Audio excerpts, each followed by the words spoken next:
Hey everyone, welcome to the Healthcare Digital Marketing Podcast. I'm the host, Lamar. I'm also the CEO of MedRank Interactive. We are a digital marketing agency that exclusively work in the medical space. And I have Scott here. Scott is amazing in this space as well. And I think you and I met through LinkedIn. It was just a hmm kind of a mutual connection, and then we Right. had like we figured out that we had a very good just path in this medical space to work together. And we've been speaking amongst each other for about 6 or 7 months now, I hmm believe. Yeah. And Scott he's a facilitator, business owner. He's an entrepreneur himself. His business is called Pinnacle Coaching.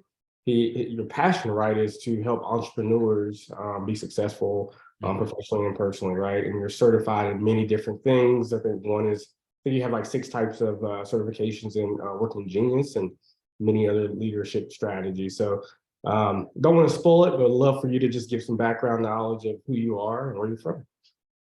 Great. Yeah. Thanks, Lamar. Thank you for having me here today. I am in a small little town in Minnesota, out in west central Minnesota, and grew up here, moved all around the state of Minnesota, and then now settled back here with my wife and twins. A bit about me outside of the introduction that Lamar just gave. I really my passion is truly just helping entrepreneurs get more of what they want out of their business.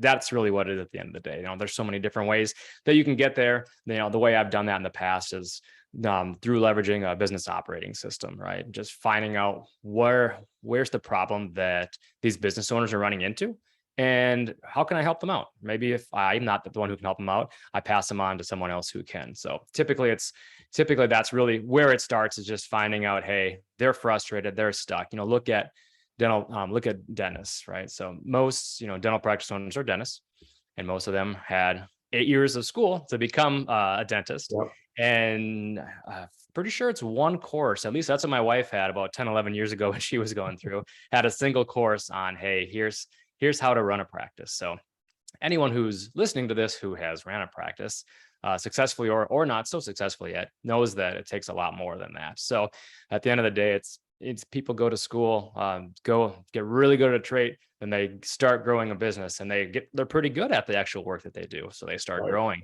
Things become more complicated, and they start to lose control, because we've always done it this way approach. And we both know that that's only going to last you so long. It can get you to where you're at, but eventually, yeah, people aren't happy with status quo anymore, and they're wanting to get further. So that's where I come in and find out, become a guide along with them on their journey to get them more to where they want to be. That's awesome, man. And so, how did you get into this coaching or consultant role? Yeah. My wife, I mentioned she's a dentist in Minnesota here. So in Minnesota, you have to be a licensed dentist to actually own a practice unless you're a DSO. So our goal was, hey, let's go buy a couple different practices and let's grow those. And just kind of that would be my focus, is working on the business and run it. And she'd be on the clinical side and doing that.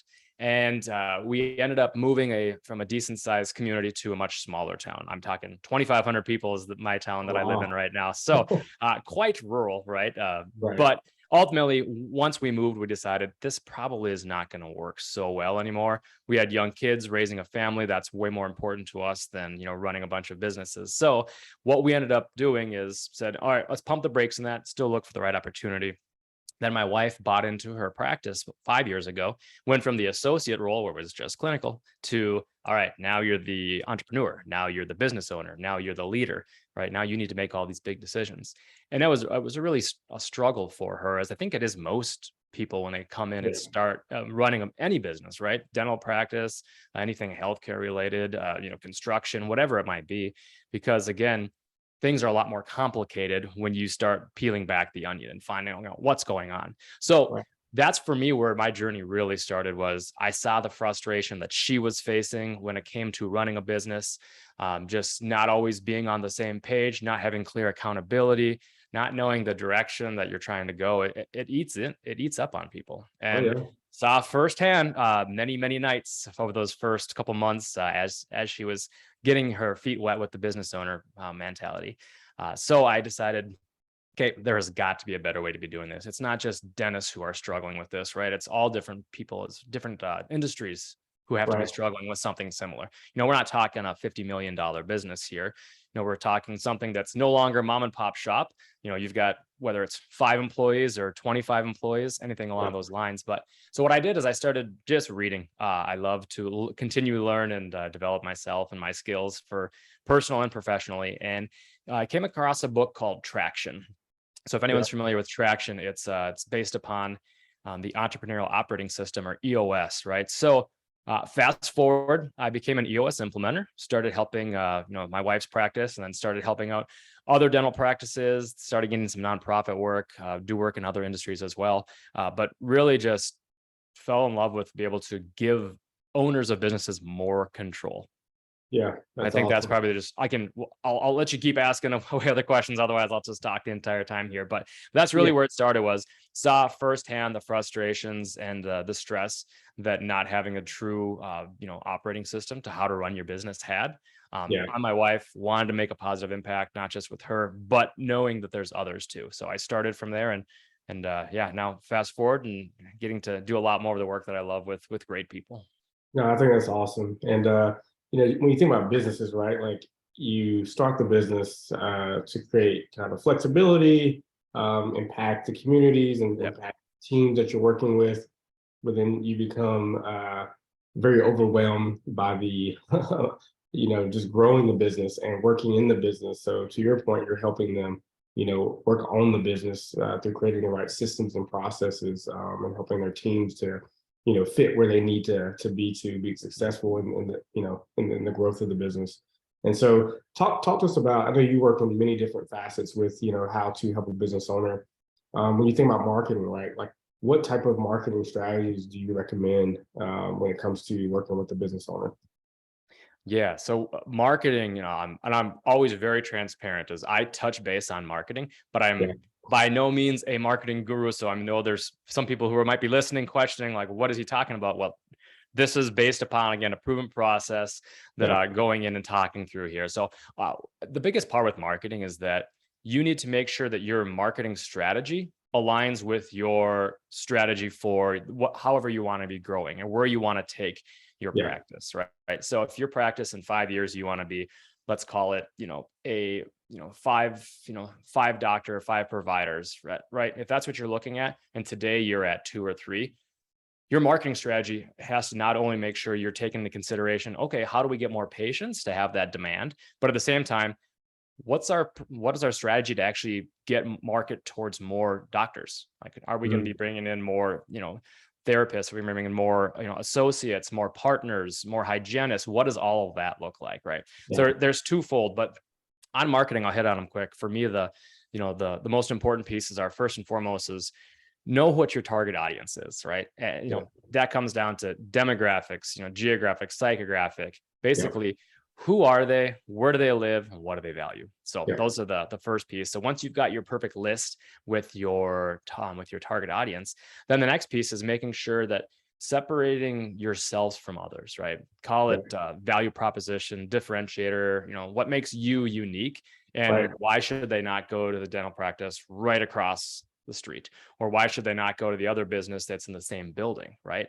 So making sure that you can separate yourself. So the reality is there's not going to be 3 things that are way different about your practice or your business than any others. It's, someone across the street or a competitor might have 2, but not all 3. So an easy test is, take a look at your top patients, top customers, whatever it is, and what do you think they would say of why they choose you over some of your competition? And that's more than likely going to at least help guide you in that direction. So you got target audience, you've got your value proposition. The third part is the customer journey of what does it look like, or call it a patient journey here, is what does Yeah. it look like for new patients, for existing patients to come along the journey with you? No, so not from your perspective of, okay, well, first we have to get them into our system, then we need to make sure we get them scheduled with the doctor. Like not that, but look at through their eyes, through their lens. What is that going to look like? So Yeah. everywhere from coming in to, all right, we're going to do our first consults where you're going to get to talk with the doctor and explain where you're at today, what concerns you have. Then you're going to come back for a hygiene, whatever it might look like. So actually putting a visual with Yeah. that, And then not just creating the visual and putting it in your desk, but actually having it blasted all over your website, having it be a part of your marketing material that you're using on a regular basis as well. And then also selling as you're going through. I'm sorry to use the word selling, but the reality is that's part of what has to happen in a dental practice to stay open, is that that's being followed consistently as well. And the next part, the most important, and then the next really important piece is just, what kind of, commitment or guarantee can you make to the patient? And I'm not saying well, hey, if you're not completely satisfied with your crown or in your, any bridge work you just had done, you can come back and we'll do it for free. Instead, finding out, is there a conditional guarantee you can make them, saying, hey, if you come in for all of your if you don't miss any of your cleanings and you're here 6 months regularly and you do what's recommended, and then if you do all that and then this still does fail, then we can, replace it for free, or then we can give you a credit towards your next count, something along those lines. So there's conditional guarantees, there's unconditional guarantees, which is like everyone thinks, 30 minutes for pizza delivery, or it's free, right? Like that's the unconditional. So I think that's too many people have the blinders on when it comes to guarantee. When it comes to the guarantee that it has to be one way to do things. You can do conditional, you can do unconditional, you can guarantee, right? Like you can stack them on top of each other. So there's lots of different ways. So Lamar, those are the 4 key areas. Making sure, again, at the end of the day, you have those, that's fantastic. If they don't align with where you're trying to take your practice, your business, whatever it is, that's a big area of missed opportunities that I see too frequently. Right. And I think you hit the nail on the head with just the overall kind of patient journey, helping them understand, what they should expect, because most people are on their smartphones or on their laptop looking at the website of a practice. And, I would say, like, every time we look at a website, they have nothing about what the patient should expect when they come to their practice. It's just, hey, book an appointment. There's nothing about the patient journey expectation, right? And I think the ones that do that are setting them, to your point, setting themselves apart. And for me, I don't care what marketing strategy. We focus on the digital side, but you gotta have someone who is customer service driven, right? And a lot of times we see with practice owners, right, they don't have that point person to truly walk that patient through that patient journey, whether that's on the phone, via chat, email, whatever the case may be. They may be getting a ton of patients, but then they're losing some out the back door because they can't even answer the phones, right? So having that point person, even an appointment setter who speaks the language of the practice, knows their business model, their vision, their goals, and able to speak the language to the customer to help them understand how they're going to get them, from just, inquiring to taking care of their oral health long term. I think is so vital when you think about marketing. Like, how do you help? Like, so when you think about, working with practices or even just businesses, small business owners, how do you help them take control of their business? How do you get in there and just really get some of their time back as they're growing their practice or their business? Yeah. So what I've consistently seen with this one is that it's never the same. So, I mean, I always look at there's kind of 4 major pieces that I look at when it comes into companies. They have to be good at executing, right? They need to have a vision that's shared with everyone, with where they're going. They have to have a plan with how they're actually going to get there. And all that's great. But if there's no accountability, then it's then it's just pretty words, or, you spent a day planning, working on your business, but not following through with it. So when it comes to control, it's those 4 things, and it's clarity, right? If I could simplify one word, it would just be, you have to have clarity. Clarity hits on so many different components, right? It's clarity with, hey, who's doing what? Who's actually accountable? Just because I don't care if your title is, scheduling coordinator, what does that actually mean? Like, so what are you accountable for as the scheduling coordinator, right? Whether it's on the back, when it's who's ordering supplies, right? Like, just the more clarity you have, the more likely you are to be able to thrive, because if there's a lot of, well, he said, she said, well, I didn't know that was my responsibility. So having that clarity is really exceptionally helpful. But again, it's making sure you're good at executing, right? So knowing who's doing what, having a shared set of goals that you're focused on for that quarter, for that year, having good communications on a regular basis, and actually taking a look and measuring some numbers. So take 5 to 10 numbers. Like, how important is it for you to know what your, accounts receivables plus 60 is? Is that really important? Or is over 90 important? Or is it, hey, we're not focused on that right now. We really want to be focused on how many new patients are we driving every week, right? Not, okay, let's look back how we did last quarter. Oh, we added 50. We wanted to add 200. Crap, I guess we're a little off base here. Well, now you're just being reactive versus proactive. So again, being more proactive with looking at numbers too. And then again, that shared vision is just so important. If you've got, partners, or you've got a big practice, or even if there's just 4 or 5 of you in your practice, having everybody in the same boat, rowing in the same direction is extremely helpful. It's going to take you so much further. There's going to be more joy and fulfillment in doing it as well, and less headbuttings and frustrations, because you're providing, again, that clarity with the direction. And then just planning, making sure that, okay, you've got this great vision in your head, and you've got a plan to get there is really important. So vision without execution is hallucination, right? Like nothing's going to actually happen. You need to make sure that there's a plan, you're executing on that plan, it's head in the right direction towards the vision. And then just, you can't just do it once a year and call, hey, we're done. We did our annual planning. It needs to be much more regular than that. Oh, that's awesome. And so you mentioned something very important there, right? Teams. And so, helping your teams be successful is only going to make the practice or the business very successful. So dive a little deeper into that part where you're coming in and helping practice owners or just entrepreneurs in general help their teams be more successful. I know you mentioned accountability, just the expectations and all that good stuff, but just kind of give us insights on how you actually integrate into that success. Yeah, typically that's one of the first things, depending upon what they're looking for, but usually that's one of the first things that we touch base on is what's the structure of your dental practice, right? And I'm not talking structure as far as like, well, okay, what does our organization look like the next 5 years? I mean, if you think of in your head, put the picture of an organizational chart, right? An org chart. Yeah. But org charts just show titles and hierarchy. So instead, think accountability structure, right? So what are the key functions that you have? Every organization has sales and marketing. They all have some sort of operation. So this will be clinical, right? And then there's on the back end, which is just keeping the light on, which is the support or finance bucket. So really making sure you've clearly identified, hey, what seats do we need a year from now? Not what seats do we have today, because the functions and seats a year from now, that's what you're going to be driving towards versus where you're at today. That's gotten you to where you're at, which is great. If you're wanting further advancement and continue to grow, then it's making sure you're dialing in as, hey, what does this need to look like a year from now? Right.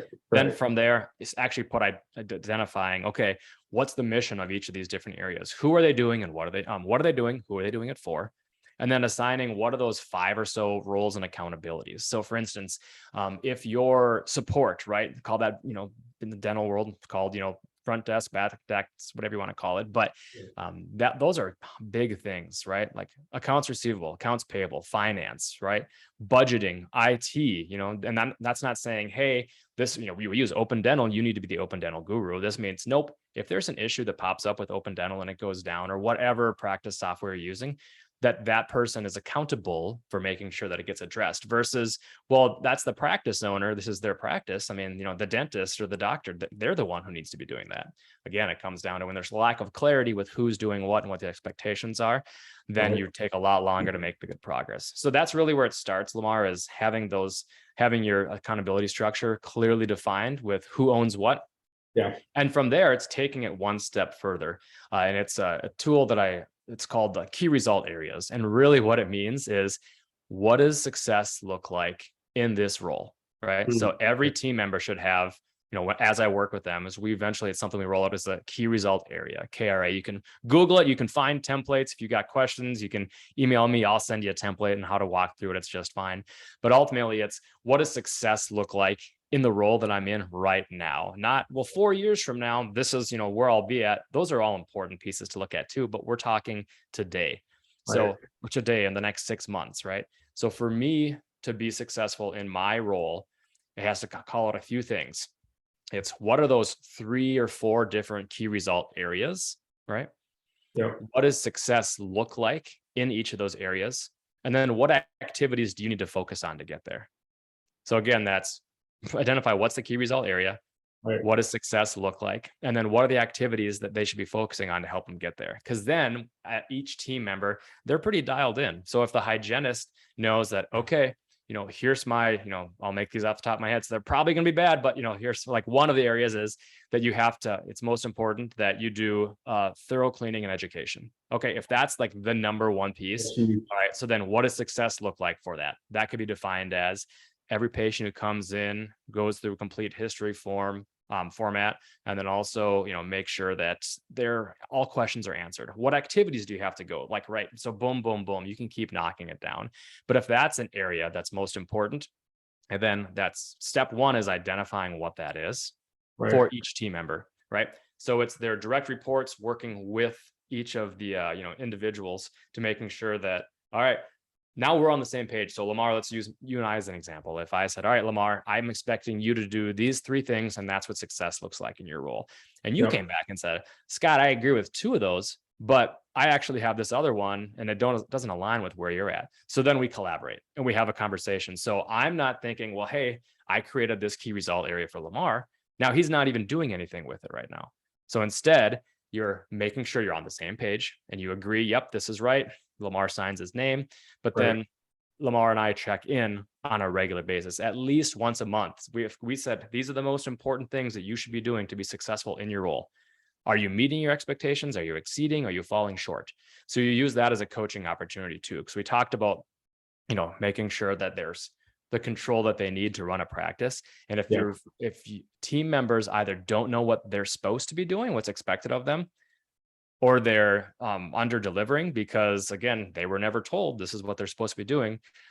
That's not fair for anyone, right? That's not fair for the individual contributors. That's not fair for the owners, because then they're setting themselves up for failure by not having that clear communication as well. Yeah, I think that's so vital. Just Yeah. based on understanding, here are the expectations.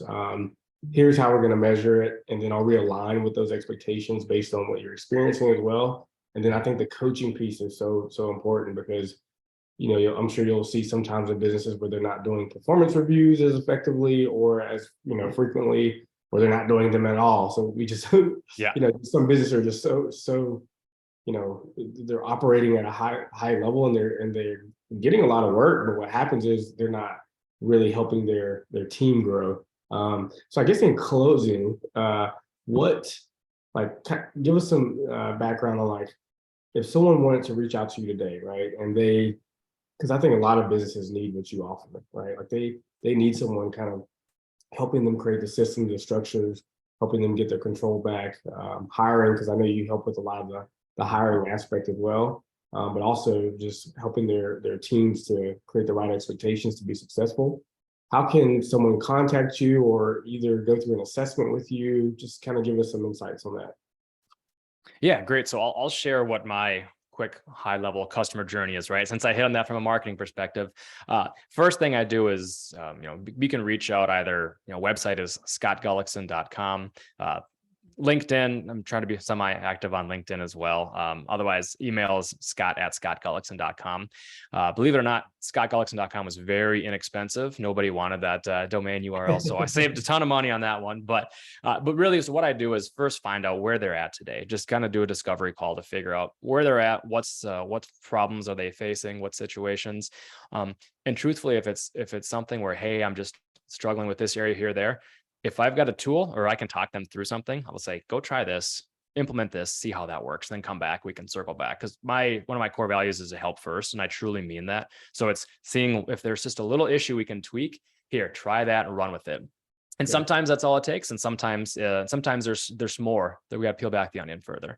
So then from there, right, next piece would be if they want to get up and running, we'd start with our execute day where we set up the structure. Then the next day, about 45 days later, is let's make sure we've got that vision clarified. Everyone's on alignment, has consensus. And then let's make sure there's a plan in place with how you're going to get there. And then it's really every 90 days, right? We got to make sure we come up for air, take a look, reassess the situation, make some improvements to the business, get new focus on what the next quarter is going to look like, and then keep executing on that. Yeah. So Yeah. that's overall what my process looks like. And again, it all just starts with conversation. That's where are you sitting at today, and just finding out what's on their mind, really. Yeah, no, that's awesome, Scott. And I appreciate you sharing your expertise. And we'll also include your information in the show notes. Okay. I'm Lamar again with MedRank Interactive. This is the Healthcare Digital Marketing Podcast. This is Scott with Pinnacle Coaching. Really, if you need someone that can help you really just grow your practice or grow your business by looking at your systems and processes and getting your control back of why you started that business, please reach out to him.